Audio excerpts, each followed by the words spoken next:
Umqeqeshi weSimba SC uFaldu David ukholelwa ukuthi uRulani Mokoena nguyena okufanele avale isikhala sikaJose Rivero ku-Orlando Pirates njengoba uRivero elishiya iqembu okubika ukuthi uzojoyina i-Al Ahly. uDavid uthi indlela uMokoena aqeqesha ngayo, ulwazi lweqembu kanye nesipiliyoni adlule kuso simenza abe sesimeni esifanele sokuthatha izintambo.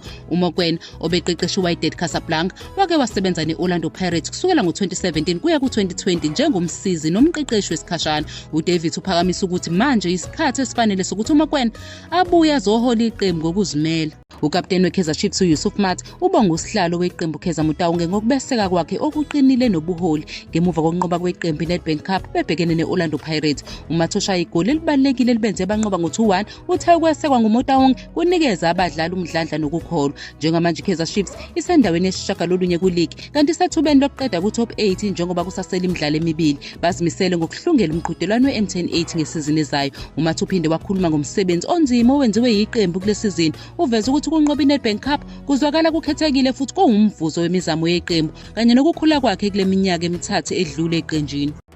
Umqeqeshi weMamelodi Sundowns uMiguel Cardoso ugubha ukuholela iqembu lakhe ekuwineni isicoco seBetway Premiership sika-2024-2025 behlula iChippa United ngo-3-0 futhi sekusele umdlalo owodwa nje baqeda iBetway Premiership. Le mpumelelo iphawula ukunqoba kwakhe okwesibili isicoco kulandelana ngemuva kokunqoba kwakhe isicoco eTunisia ngesizini edlule. Yize benokungabaza ekuqaleni kokuqoka kwakhe, uCardoso uthole impumelelo eNingizimu Afrika futhi wancoma ukwesekwa okuvela emndenini weSundowns nabalandeli beqembu njengento ebalulekile enomthelela omuhle eklabhini.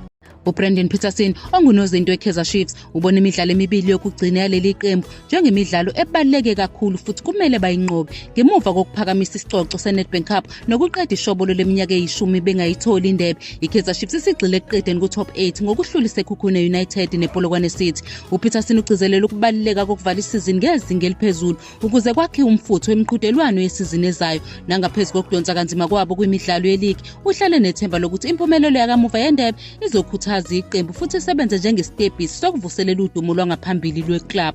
uJose Rivero uqede isikhathi sakhe njengomqeqeshi we-Orlando Pirates ehlula iGolden Arrows ngo-3-0 yize kulindeleke ukuthi ajoyine iqembu lase-Egypt i-Al Ahly kodwa ubengakawuqinisekisi ngokusemthethweni umnyakazo wakhe olandelayo. uRivero ukhulume ngohambo lwakhe lomsebenzi olwaqala ezigabeni eziphansi kakhulu zaseSpain. Akayena umdlali wakudala, usebenze kanzima ukuze akhuphukele ekubeni ngumqeqeshi. Kumasizini akhe amathathu kuPirates uwine izindebe ezinhlanu zasekhaya. Uthe impumelelo yakhe umphumela ukuzinikela nokusebenza kanzima, hayi inhlanhla. Ubese ebonga iqembu nabalandeli ngesikhathi evalelisa.